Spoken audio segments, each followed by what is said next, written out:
السلام عليكم ورحمة الله وبركاته.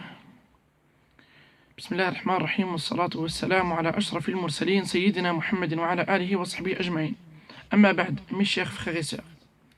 Aujourd'hui, Inch'Allah Ta'ala, on va parler sur les symptômes du djinn amoureux. Malheureusement, on attend beaucoup de gens qui parlent sur ce sujet. Soit les raqis, soit d'autres, soit les gens qui sont possédés. Soit les gens ignorants, etc. Tout le monde parlait sur ce sujet. Djinn amoureux, etc. Où il y a les gens qui sont même pas malades. Où ils demandent est-ce que c'est vraiment existe? Est-ce que j'ai un djinn amoureux, etc. Il y a beaucoup de questions sur les djinns amoureux. Là aujourd'hui on va voir c'est quoi les symptômes, etc. pour que tu dis dans ta tête est-ce que vraiment j'ai un djinn amoureux ou pas. Inch'Allah Ta'ala, essayez de rappeler chaque symptôme. Déjà, pourquoi il rentre le djinn amoureux? Pourquoi il aime un être humain? Comme il dit Cheikh Islam Ibn Taymiyyah, rahimahullah Ta'ala, et parmi les djinns, soit il rentre avec plaisir, soit il rentre avec un sihr, soit il rentre avec un shahwa, il a envie de cette personne, il rentre, il aime cette personne. Et c'est ça la parole de Cheikh Islam Ibn Taymiyyah, rahimahullah Ta'ala. Il y a des savants qui ont parlé, ils ont dit le djinn amoureux, c'est trois choses. Soit il aime le corps de la personne, soit il aime l'âme de la personne, soit il voudrait juste faire le haram avec la personne. Même, là, on va parler sur le djinn amoureux qui est la plupart des gens ils souffrent de cette khabith, de cette mal. Djinn amoureux, c'est quoi ce symptôme? La première symptôme parmi les symptômes du djinn amoureux, la personne y trouve les griffeurs dans son cœur, comme un chat, il l'a griffé dans son cœur. Où il trouve ça et ça répète ça.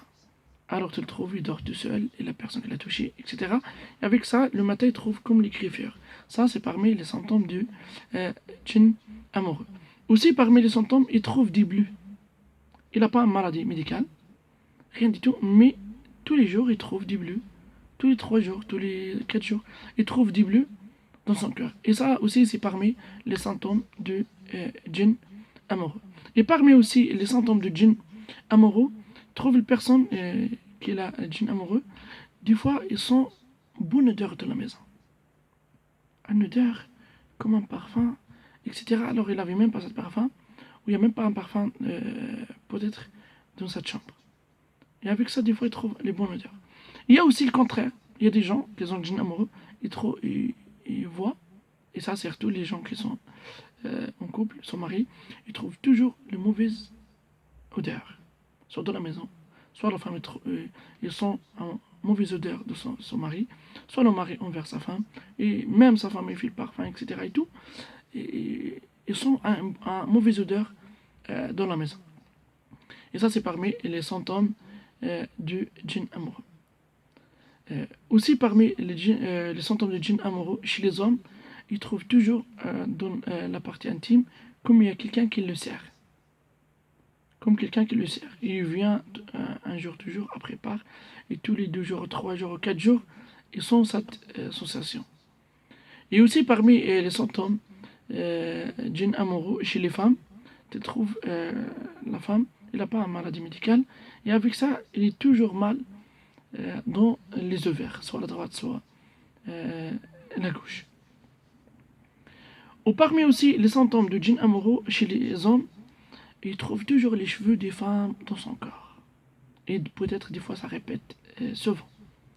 Et peut-être s'il demande, et c'est pas les cheveux de sa femme, c'est pas les cheveux de ses enfants, de ses filles, etc. Mais il trouve toujours des cheveux bizarres. Qu'il n'a pas dans sa famille, cette cheveux. Et ça aussi, c'est parmi les symptômes du djinn amoureux. Et parmi aussi les symptômes, tu trouves une personne, il n'a jamais envie de rester avec sa femme ou de approcher avec sa femme. Et si la femme aussi, elle est touchée, et tu le trouves, elle est jamais envie de son mari. Et ça aussi, c'est un grand symptôme parmi les symptômes du djinn amoureux. Il y a aussi parmi les symptômes, tu le trouves, les personnes qui ont le djinn amoureux, il a toujours mal à tête. Toujours mal à la tête. Et ça, c'est un grand symptôme parmi les symptômes de djinn amoureux. Et parmi aussi le djinn amoureux, les symptômes du djinn amoureux, il trouve, il y a les maladies qui viennent comme ça, vite. Il a mal partout, il a une maladie. Et il guérit cette maladie, il vient une autre maladie, etc. Et ça aussi, c'est parmi les symptômes de djinn amoureux. Il y a aussi parmi les symptômes du djinn amoureux, il peut être la cause pour... c'est un exemple, un fille, une sœur, il a un djinn amoureux. Quelqu'un, il voulait se marier avec elle. Il vient chez elle. Il le voit, peut-être lui, il le connaît, etc. Soit dans sa famille, soit, etc. Il vient le voir. Lui, il a envie de se marier avec elle. Mais il parle de sur il va le fiancer, peut-être, etc. Mais il ne retourne pas. Même lui, il ne sait pas pourquoi. Et ça, c'est répété chez les femmes beaucoup. Il dit, ouais, ils sont venus 10 ou 15 personnes, mais ils ne retournent pas. Et le djinn amoureux, il peut changer le comportement de la femme. Pourquoi? Soit dans ses yeux, il le voit, la personne qui est en face d'elle, il le voit soit il est méchante, soit il n'a pas de cœur, etc. Et le djinn amoureux, il joue sur cette réaction. Des fois, ils peuvent se marier, parce que quand ils trouvent le djinn amoureux, il est faible, ils peuvent, bi'idhnillah, le mariage c'est bi'idhnillah, ils peuvent se marier. Mais là, le djinn amoureux, il va faire un autre problème. Parce qu'il n'a pas arrêté le mariage, et là, il va faire un autre problème. Soit il va faire le problème entre elle et son mari pour divorcer. Et s'il n'y arrive pas, il va essayer de arrêter les enfants. Comme ça, il ne tombe pas cette femme enceinte. Où il y a beaucoup de nos sœurs qui souffrent de ça. Il va te dire qu'on est marié, ça fait 4 ans, 5 ans. Où les médecins ils me disent tout c'est normal chez vous, mais vous ne pouvez pas, on ne sait pas pourquoi. Et ça, c'est parmi les symptômes de djinn amoureux. Ici, il tombe enceinte, avec la grâce d'Allah subhanahu wa ta'ala, le djinn amoureux va faire quoi? Il va essayer de tomber le bébé. Et ça, il y a beaucoup de nos sœurs qui souffrent de ça. Et tu lui dis, va faire la ruqya. Après la ruqya, là, il va voir comme quoi est tombé, peut-être le premier enfant, deuxième enfant, troisième enfant. Les médecins disent, c'est bizarre, c'est normal, etc. Et là, c'est le djinn amoureux qui essaye de tomber cette bébé. Il y a aussi parmi les grands symptômes de djinn amoureux, dans le rêve, la personne toujours rêve, tous les 2 jours, 3 jours, 4 jours, soit il voit cette rêve 2 fois par semaine ou 3 fois par semaine, la femme, il voit toujours les rêves érotiques, soit l'homme, soit la femme. Ici, on voit dans le rêve, et ça se répète, les rêves érotiques, ça c'est un gros symptôme parmi les symptômes de djinn amoureux. Et ça, peut-être j'ai fini avec les symptômes, les grands symptômes parmi les symptômes, parce qu'il y a beaucoup. Mais ça, c'est les grands symptômes parmi les symptômes de djinn amoureux. Alors, comment on guérit, ou comment on peut, avec la grâce d'Allah subhanahu wa ta'ala, de guérir de ce djinn amoureux? Moi, je dis la première chose, pour le faire, la misère à le djinn amoureux, Inch'Allah ta'ala, essaye de faire la prière à l'heure. La prière à l'heure, parce qu'il y a beaucoup de nos frères et de nos sœurs, ils font ruqya, ils disent pourquoi je ne suis pas guéri. Ou peut-être il n'est pas parti le raqi tel et tel et l'autre, etc. Mais elle est là, il ne fait rien. Al-Raqi, il ne peut rien faire. Al-Shafi, oh Allah. C'est lui qui guérit, Allah. Al-Raqi peut te conseiller, il peut te donner le conseil, il peut t'aider, mais le grand chemin, c'est à toi de le faire, mon frère ou ma soeur. Comme je dis, la prière à l'heure.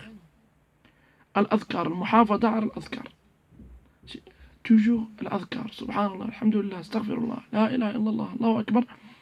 Bi'idhnillah jalla wa ala, tu peux le tuer, cette djinn, Inch'Allah ta'ala. Aussi, essayez de lire Surat Al-Baqarah, beaucoup. Et Surat An-Nur. Si tu peux lire, Inch'Allah Ta'ala, Surat An-Nur, Bi'idhnillah Jalla wa Ala, si tu peux juste 3 fois par jour, c'est très bien, Bi'idhnillah Jalla wa Ala. أيضا, essaye d'éloigner de regarder le haram, et de voir le haram, et de parler dans le haram. Jusqu'à ce que Allah Jalla wa Ala, il passe cette épreuve. Bi'idhnillah, je demande à Allah Jalla wa Ala qui guérit tous nos frères et sœurs. Wa barakallahu fikum. Inch'Allah Ta'ala, on se voit dans notre vidéo, dans notre sujet, Inch'Allah Ta'ala. Assalamu alaikum wa rahmatullahi wa barakatuh.